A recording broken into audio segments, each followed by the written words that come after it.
Hey guys, welcome back to my channel. If we have not met before, my name is Jordan Debano, and if this is your first time to watching any of my videos, if you are looking for help or strategies or tips to reach your next level of success and become your most powerful self, hit the like button on this video and ensure you subscribe.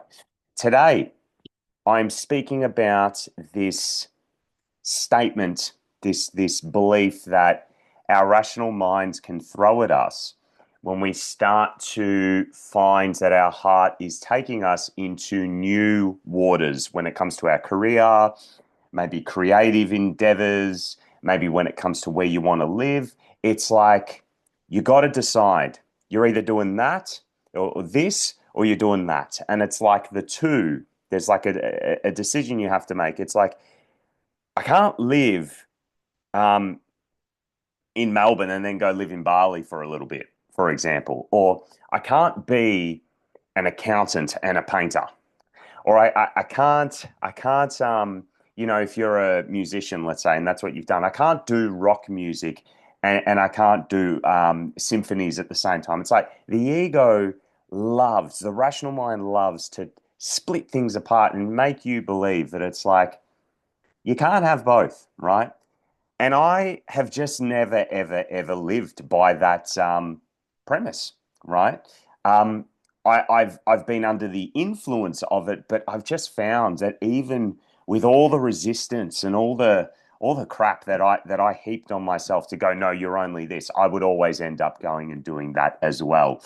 And I just think as humans, right, as humans, we're not meant to do this or that. We're not meant to just be an accountant for the rest of our lives. If our hearts say, now it's time to go and do this, as well as accounting, or it's like, you know, writing books. Writing books, a classic thing that I've got a lot of friends that are writers as well, and they constantly say, "What do you do, Jordan, when you're halfway into one book and then all of a sudden you get an idea for the next?"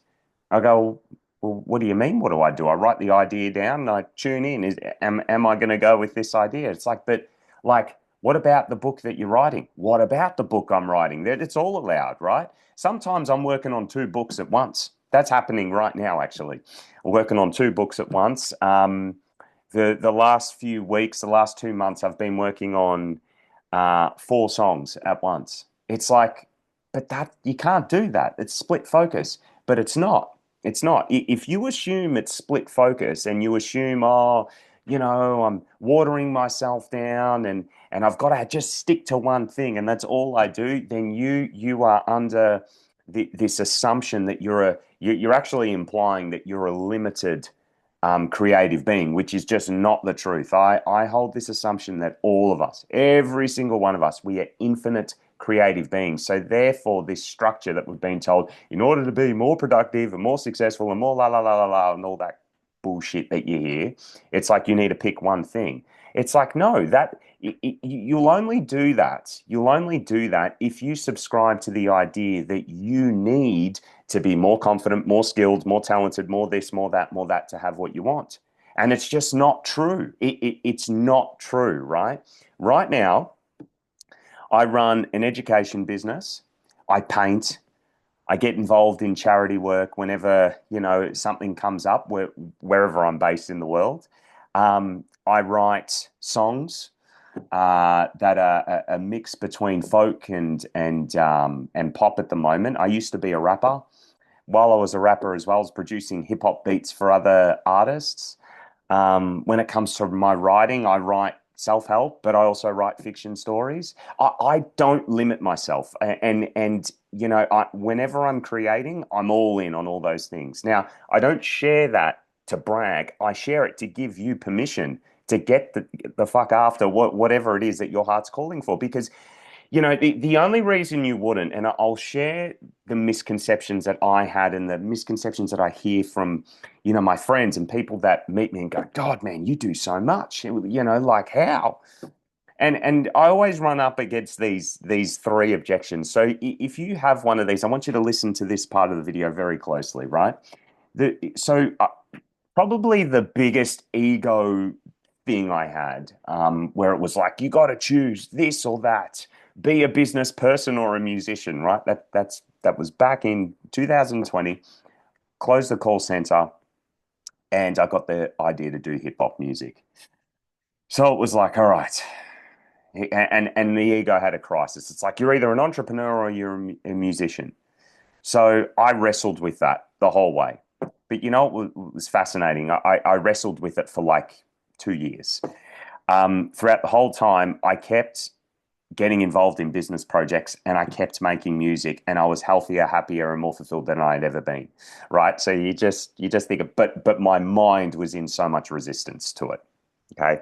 So anyway, the first big misconception that I had is that if I go and do hip hop music, my whole world that I built as the salesman is going to come crashing down. So it's like my credibility is going to just go. Okay. Now, I want to speak to this misconception because you could be someone who's built up a reputation as a so and so in your industry, and you're seen as a particular person with certain attributes. Maybe you're well mannered, maybe you're very sophisticated. I don't know, I'll pull this out of my ass right now. Or maybe you're very serious and determined. Maybe you're known as a loyal bloke. I don't know who you are, right?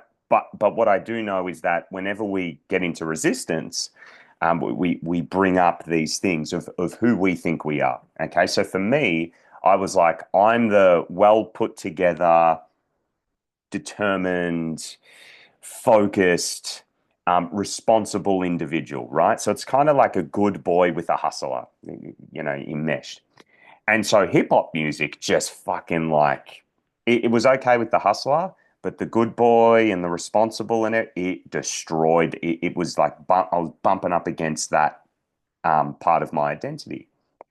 And do you know what's fascinating? Do you know what's fascinating? After I started doing hip hop music and actually sharing it with the world, do you know how much more, I guess, that people got to see who I actually am? Sure, there were some people that were not happy and a bit triggered that I was doing rap and whatever, but like for the people that actually got behind it and the people that I connected with over the music, I really felt people got to see a different part of the credibility, the I'm not even going to call it credibility, the real authentic me. Okay, they got to see that. And through that, I developed more credibility with certain crowds, certain communities than I ever had in my life. Right. And it was through rap music because people got to see me. They got to see something that they hadn't seen before. Right. So, what was interesting after the rap phase kind of, you know, did its thing, um, I still got into sales gigs. So, it was fascinating that whole thing like, oh, your credibility's tarnished. It just never came true. Like, I still had for many years, while I was, figuring out what I was going to do in the business world, I still had so many people reaching out saying, hey, I need a salesperson. Hey, can you help me with this sales process issue it continued for ages, right? So, the whole thing that you're going to lose your credibility if you go and do something that's a bit out of the box, say a career switch or something creative that you want to share with the world. Don't fool yourself because it didn't happen to me. It didn't come true. My credibility was still intact. In fact, it only grew.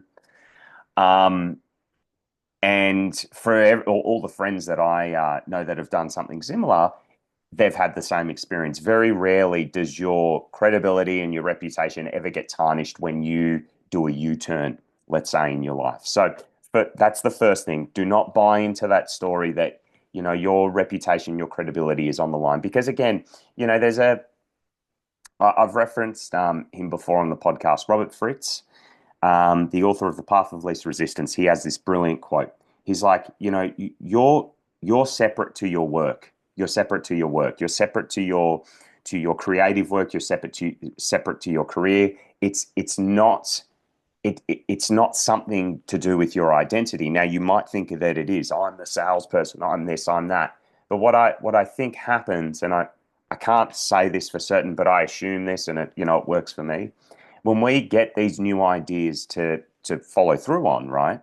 I believe it's our hearts and our infinite creative nature, our higher selves, trying to shake us out of this identity and this false self that we've made up, right? It's trying to wake us up because the more that we wake up to who we're not, the healthier, the happier, the more fulfilled that we actually become. So do not buy into that bullshit. Oh, I'm going to be embarrassed and my reputation, la. You're going to become someone that you don't recognize, and trust me, you will love that person.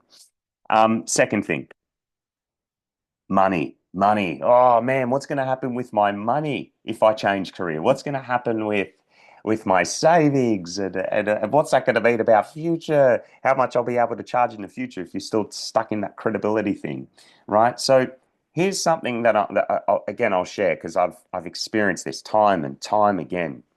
When I released my first fiction book, Salesman the Smuggler, go grab it. Uh, cheeky promote there. Um, I was getting that I'm just going to do it all like self-published and just pay for everything. And it wasn't cheap. You have to outlay a fair bit of cash to get the books printed, hard copy, get them formatted, get them edited, like market the books, all that kind of stuff. But I was getting, it's like, no, this book like really well and truly means something to me. And I had this thing come up about money. It was like, what are you going to get in return? What's the profit going to be? Right. So this was like the salesman business owner coming out. It's like, okay, you want to do this? What are we getting back? And again, you might not like what I'm about to say, but that creative project did not make me a lot of money. I don't even want to say that I broke even on it. I doubt that I broke even on the amount of book sales I made versus how much I outlaid. But I tell you what happened. Writing that book, going through the year, it was probably, no, it wasn't a year. I would say it was more like the 5 months. It was quite fast, actually, how I got that book out. The 5 months of putting it together, writing it first, editing, putting it together, marketing, all that kind of stuff.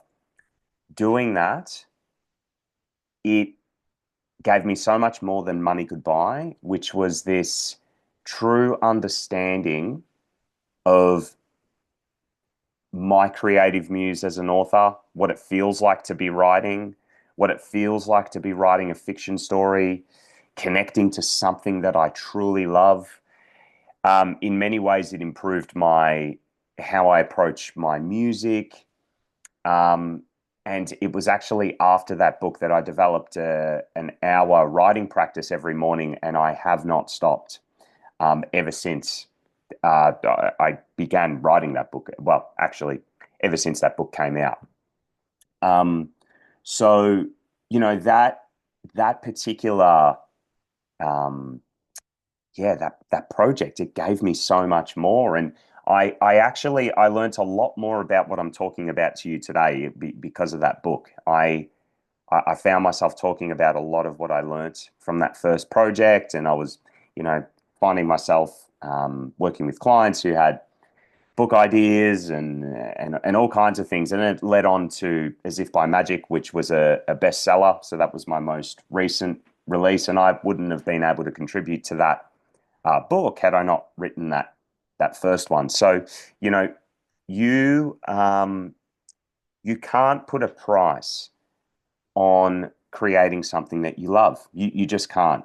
Your ego is going to say, "What am I going to get back from it? What's going to come from this? What's it going to mean about my safety?" But sometimes safety, okay, holding on to safety is is just not worth it. It's just not worth it when on the other side of moving beyond that is your heart and understanding that more. And man, I love telling stories. Like my next music project is all fictional story. Every single song I've written, it's got like this fictional element. It's fucking cool. And that's the thing. That was probably the main thing that I got from The Salesman, the Smuggler. It was like this ultimate permission to just fucking create whatever I wanted. And because it was a fiction story, and it just had, it was like, why the hell am I doing this? Um, after I realized, it's like, why the hell did we do anything for either because we're scared, either because we're seeking out pleasure, or either because we just think it's a fucking cool idea. And I want that third one. It's a fucking cool idea, and it's true. Like there's a resonance to it. So let go of the money thing. You don't need to know what you'll get out of a project. You know, I remember when I uh, so when I was house sitting out in Frankston, Victoria, I had this chord progression, and um, it was a really cool chord progression. It was really awesome. It had all these different chords that I'd never created before, and I thought I was going to write one song over it, and I didn't. And I think this is where I'm getting to my next misconception I want to bring up. But I was waiting for the right song to like lyrics wise to put over the top, and I had an idea of what song it would be because I'd already written the song was going to kind of match the chords in the song together. Sometimes it works out that way. But what happened one night was I was at a birthday party. I was playing a song on the piano, and after the party, I just got this insight from playing and being around people that night and sharing my music. It's like, what am I waiting for? And when I look deeper, it's like you're hoping that this chord progression is going to mean something for you, like financially as a musician, because I just thought it sounded so fucking good. But the reality was, it wasn't like elite level chord progression. It was quite simple. But at the time, like, because I was holding on so tight, it was one of the first guitar chord progressions that I really created that was outside the basic stuff. Um, I was like, man, this is going to be my break. So again, I was getting involved in that. I hope this does something. And then the next day, I just remember um, switching the original lyrics and kind of moving those aside and putting this other song that I had there, quite simple, over the chords that I had, put it all together and just put it out a couple days later. And it got a lot of recognition from people. They could, oh man, I love this song. It's so chill, so laid back. And looking back, the ego was going, oh, but maybe if you'd waited out for a better song, you could have got more out of it. But it's like that's not the point. It's not about what you get out of it. It's not about being rewarded for doing something. It's creating the thing, putting it out there when it's time so you can create more. Okay, because I would rather be in flow than stuck and holding on to things like, this will sound gross, but going to the toilet and getting up and going, well, I'm not going to go because I got to hold on to this stuff till I can be sure that I'm going to be rewarded for going to the toilet. It's stupid, right? But so gross example, but it really is like that with creating. When you have something, don't wait for this. I hope I get rewarded for this, and look for evidence that you'll get paid, or look for evidence that heaps of people are going to support you. Create the thing, put it out there. That's always been my philosophy. When it's time, when you feel it's true and it's complete, of course. So, I said that was money, but it's also rewards because you might, for me, I when I first put out my rap music, it was all about listeners. How many listeners am I getting a month? And it's like I have to wait till I get more listeners till I launch this song. Or business, it's like I have to wait until I've got an email list to put out this program or write the book. And when I've got let it go, man. Like you're an infinite creative being. Okay, that's you. That's you. And you implying that you need these outside things, right? Well, not implying, assuming that you need these outside things, it implies that you're limited, and it's just not true. So if you just get back to, man, I'm an infinite creative being, and I'm just going to create for the sake of it, you'll be shocked at all the other things that you get out of it. And of course, the money comes in, man. I'm going to give you an example about that in a second, how quickly this can change. The last misconception I want to get to, and it's kind of ties into the first one, but it's like, I need to know the right people. I need to know the right people in order to get this project done. I really believe this for my funnily, I'm bringing this up, but my sales agency, when I started that, it's like, well, far out, man. Like, I'm gonna have to do cold marketing to get this project started. And I was paying coaches at the time who were saying, cold marketing's outdated, cold sales and cold outreach and all that stuff is outdated. You gotta run ads to get clients and all that kind of jazz. And I just had this sense. It's like, oh well, maybe I just need to wait till I build a list and so the automated sequence works and la la la la. But I just kept feeling it's like, no, no, no, it's time now. Now's the time. Right? I could just feel it. So what I did was I started doing cold outreach. Now, most of you have been following me for a while, probably heard this story. If you're watching this for the first time and you want to start a business, this is a great example of not buying into other people's ways of doing things. And please don't assume that I'm pushing upon you cold outreach. It was true for me. If it's true for you, do it. If it's not true for you, then it's not true for you. You'll have your own way. But I just assumed, no, it's time. So, of course, with cold outreach, what's the first objection we all have to doing it? It's like, well, what are they going to think? Getting a cold email, a cold call. I was sending voice texts to people's Facebook pages in in their inbox cold, right? It's like, what are they going to think? And so what I did was I owned that, but it was also like I just had this knowing. It wasn't belief. Don't, belief like, man, people love my shit. I didn't know if people loved my shit, but I just had this knowing. It was like, I've got a decent offer here, decent offer. And so I hung on to that. I was insecure at the same time. It's like, what are people going to think? But it's like, no, no, no. But at the same time, I got a decent offer here. So I messaged five people, did the cold voice text, sent it all out. Four of them tanked. I think three, I can't remember exactly how it went down, but I know four tanked. One got back to me and said, the person's not here.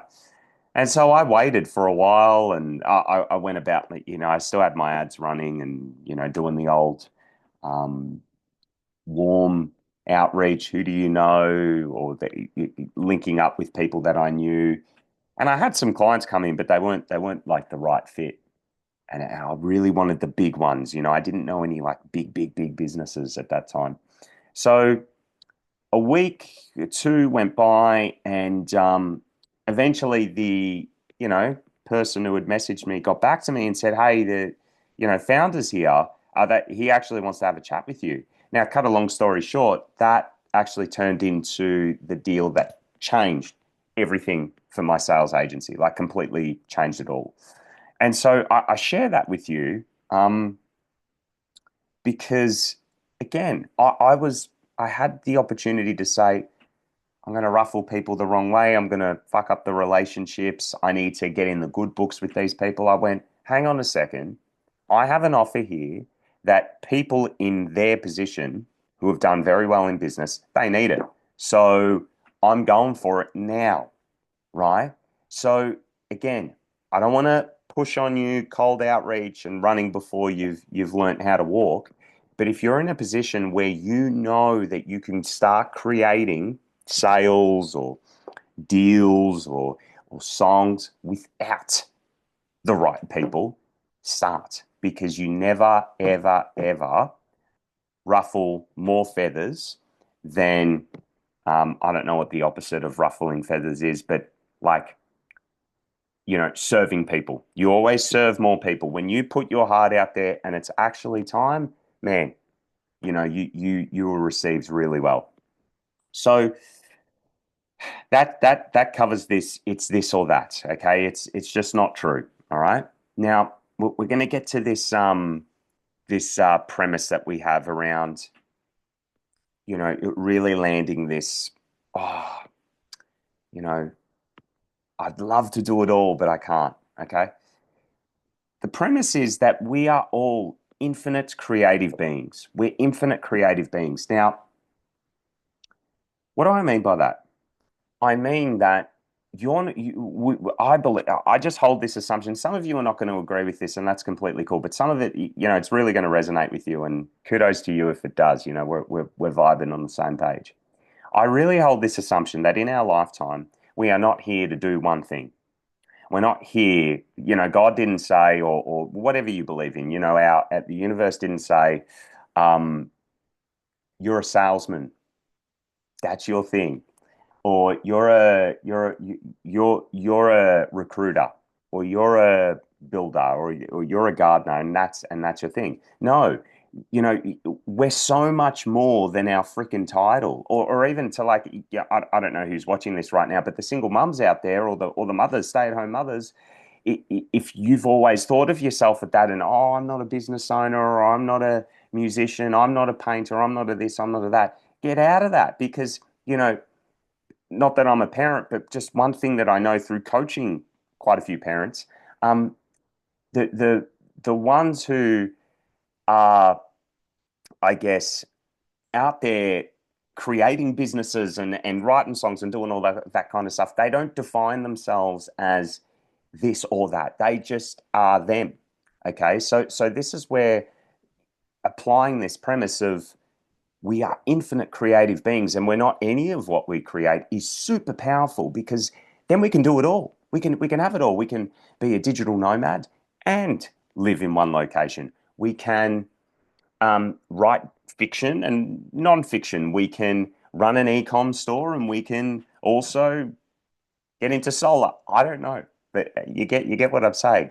But when we'd say the opposite, oh man, I've got to choose. I've got to choose between this or that or that or that or that. You know, we're implying what we're actually implying. We're not saying to our subconscious mind, I'm being, a powerful creator here. No, what you're actually saying is I am limited. My focus is limited, my skill set is limited, my capacity to learn things, my capacity to create things is limited, so I better pick one thing and just stick with that for the rest of my life. It's very old fashioned. It's just not true. It's not true. And if you guys are still going, okay, Jordan, this is great. But what about some people who've fucking made it? Because I haven't seen your name up in lights yet. Fair enough. And that is true. Um, Dwayne The Rock Johnson. Dwayne The Rock Johnson. He is a fantastic example of what I'm talking about here. He's still in the WWE. I don't know if you guys follow it. I still keep track. He's got this like character, the final boss, and he's all like he's in the main storylines. He's not full time anymore, but he's still there, so he's still involved in that. He's an actor. He's an entrepreneur. He's got heaps of businesses. Um, he's uh, he's I wouldn't say he's a musician, but he's made some songs for the movies that he's in. He's sung and he rapped on. He had a rap song. He's also a director, so he's written movies, and he's a father and a husband too. And I'm pretty sure, yeah, he does. He's involved in philanthropy. So it's like, there you go. Can you imagine The Rock going, it's this or that? Like, can you imagine how much he would have limited himself? It's just absolutely insane. Snoop Dogg. Snoop Dogg's another one. Snoop is everywhere, man. He's everywhere. He does uh, music. He produces music. He's in movies. He's in commercials. He's showing up at sports events. He wrote a, what was it? I think he wrote a kids book. He did something for kids. He's involved in charities. He's a father. He's a husband. He's a grandfather now. Can you imagine Snoop Dogg, like the most well-known figure in hip hop today, most recognized, I should say? Can you imagine Snoop saying, "Oh man, I'm just going to do this"? I can't do his voice, but I'm just going to do this one thing. It would be stupid. It would be stupid, right? So if these big guys are doing it, okay, and again, let's not assume it needs to make us big. I mean, I certainly don't live my life traveling all around and doing everything I'm doing, hoping. I mean, I still get caught up with it in times. I'm very quick to pull myself back. I don't live in hope that doing all this is going to get me somewhere to like Hollywood or whatever. I do this because I love it. If I was just focused on credibility, or if you're just, oh man, I just want to get rich, or I just want to do, then, do that. Do the one thing. Do the one thing. But my guess is that you're watching this video because you know it's like, nah, man, I'm more interested in experiencing everything that I have to offer. And that's what I want to live for, man. I want to stop waiting. I want to stop waiting for the right time. I want to stop questioning it. It's like, dude, just go and have it all. It's not this or that. All right, that's my time, guys. I hope you enjoyed this video. If you did, I want you to share this with someone that you know that's very this or that and has been thinking about doing something, making a U-turn in life or changing direction. And just, this message about having it all. We really can. We really can when we hold the right assumptions, of course. Subscribe to the channel if you have not subscribed yet. And also, if you have embraced all of it, I'd love to hear from you in the comments. Really, like if you were, just you thought that you were just a this, and then you went in and you embraced that as well. I'd love to hear your story in the comments. Let me know. All right, guys, have a good rest of your day, and we will chat next time.